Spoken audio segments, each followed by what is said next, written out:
What's up, y'all? We back with another video, and today we're gonna do a story time. We're gonna do a story time today, and it is gonna be about the time when I found out my brother passed away. So make sure y'all like, comment, subscribe, hit the bell for notifications. You know, do what y'all choose, share, family, friends, co-workers, like I said before. Do all that. So we gonna get straight into it. So one day, well, back in he died 3 years ago, so it was no, he didn't. 3 years ago, I'm tripping. 5 years ago, I'm sorry, it's 2020. He died in 2015. I was in North Carolina for the summer. It was the summer. Well, it was getting ready to be this. Well, it was the summer, yeah. We had already got out of school, so it was May.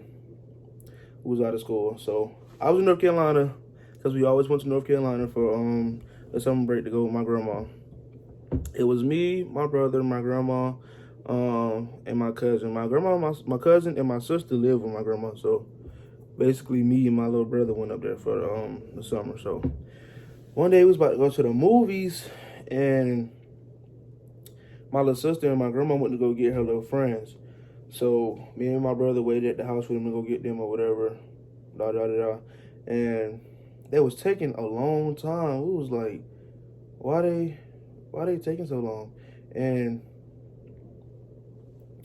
my cousin, my older cousin, like my oldest cousin, the oldest out of all of us, out of all our grandkids, he came upstairs from his room. He asked us, did we know what happened? And I was like, no, what you talking about? And things like that. So we was confused.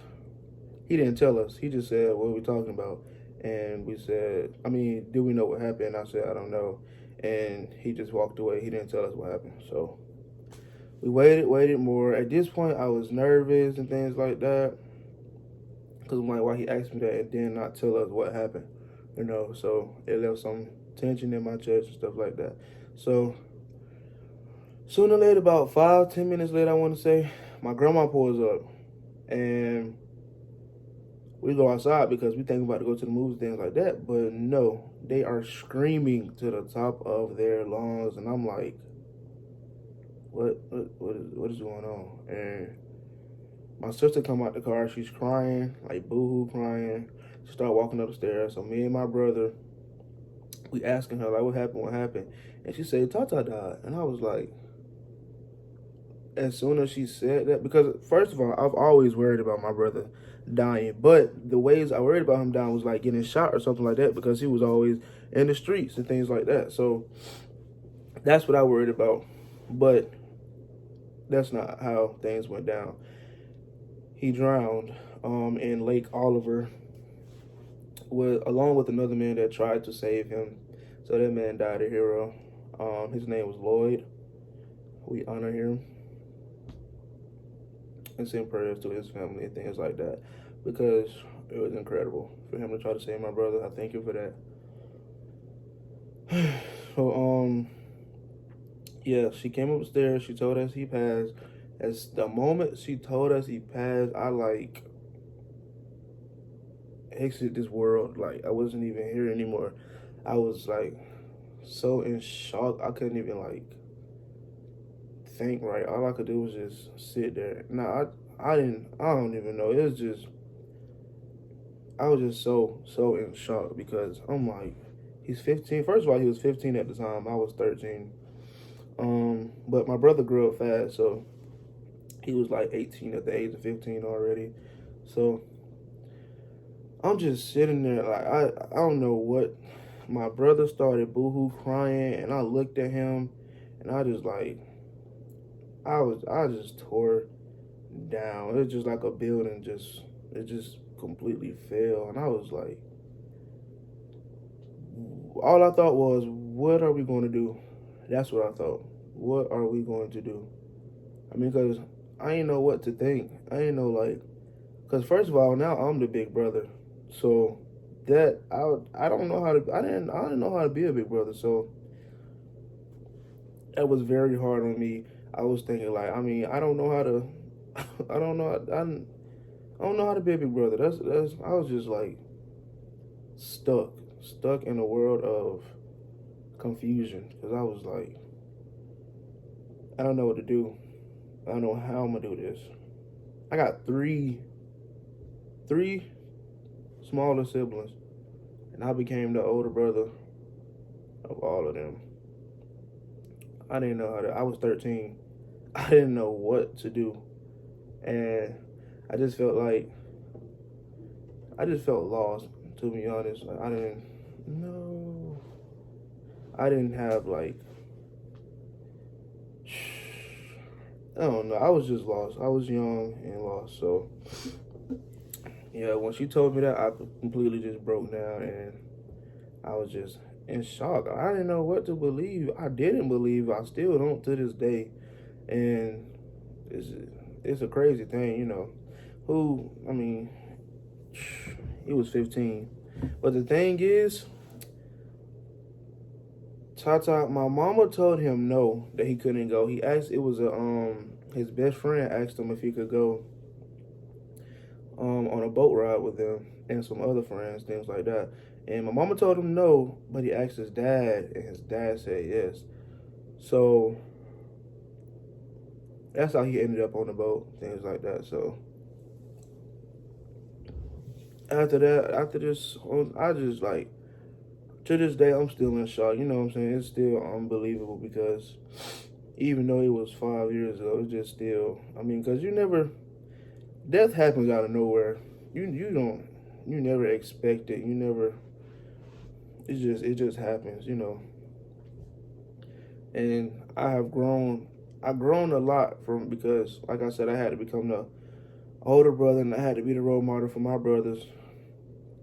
My little sister lived with my grandma, so, but my little brothers lived, it was me and my mama and all the boys, so it was just me and my two little brothers, and I had to start taking care of them and things like that because my mama, she couldn't handle it.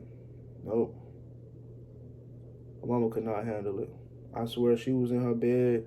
She didn't eat for like, she was in her bed crying for like so many days. Like, it was ridiculous. She could not handle it. And I had to basically step up because my mama, she couldn't do it. You know, she couldn't do it at the time. So I had to do something. My brothers was crying. It was just a mess. It was crazy. It just, they like killed some part of me, you know. But after that, we the next day, that night when I went to sleep, well, actually I didn't sleep, but I tried to. We all slept in my grandmother's room. Um, I was sleeping. I was laying there, and all I could think of was water, and like all I could think of was like mad water, like water that was just angry and things like that. That's all I could think about. And every time I closed my eyes, that's what I thought about. Every time I thought about something, that's what I thought about. I didn't think about nothing else. And I still do sometimes to this day. So it's not going nowhere. It's going to live with you forever. You just learn to live with it. So um, that night, that's all I could think about. I probably went to sleep for about 30 minutes and woke right back up because I was having dreams and things like that. And I just woke up. So I stayed up for the rest of the day, for the rest of that night until that next morning. But I was like, I was laying there, but it was like I wasn't asleep, but I was asleep, you know. But that morning, we packed up the car, packed up our things and all that, because we had to go down there, of course. We were in North Carolina. We lived in Columbus at the time, so Columbus, Georgia. So we packed up our things and had to go all the way back down there. Some of our family, a lot of our family actually did follow us back. My mom's dad's side of the family followed us back, so we had some support going back and things like that. Um, they did stay down there with us for the funeral and all that thing, of course. When I got there, when I got to the house, I was just filled with hugs by people that I don't even hug. You know what I'm saying? And it was sad because all I felt was sadness when I went down there. That was the whole aura of the whole house. It was just sad, sad, sad.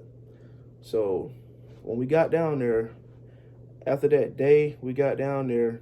the house, my house didn't stop like dying down with people until like a month or two later. Like people was coming, his friends, fake friends, all that. You know, everybody don't have fake people come around when you pass or whatever. But a lot of his friends, family, a lot of family, like the house was like literally like a party. Like every single day, it was filled with people every single day for like 2 months. I'm not even lying. And they brought like a lot of things like drinks, food, and stuff like that. So our house was like filled with food and drinks for a long time, and they just showed a lot of support. Like it was really good, especially for my mom because she was like, no, oh my God, it was like, it was so heartbreaking to even see her like that because, first of all, it's her oldest child, so, and her firstborn, so that I know that tore that like completely. She didn't even want to be honest with you, she didn't even want to live afterwards, but she realized she had more children to take care of and things like that. So yeah, that really beat my mom up, beat all of us up. So that's how I found out about. I don't really want to talk about it anymore, so I'm not. That's how I found out about my brother drowning or whatever. Make sure y'all like, comment, and subscribe, and share this video. Share all my videos. But this will probably be like the only sad video I have on my page. I don't like doing sad things. I don't like thinking about sad things. So y'all have a great day. Like, comment, subscribe, like I said, and just show some love and share. We out.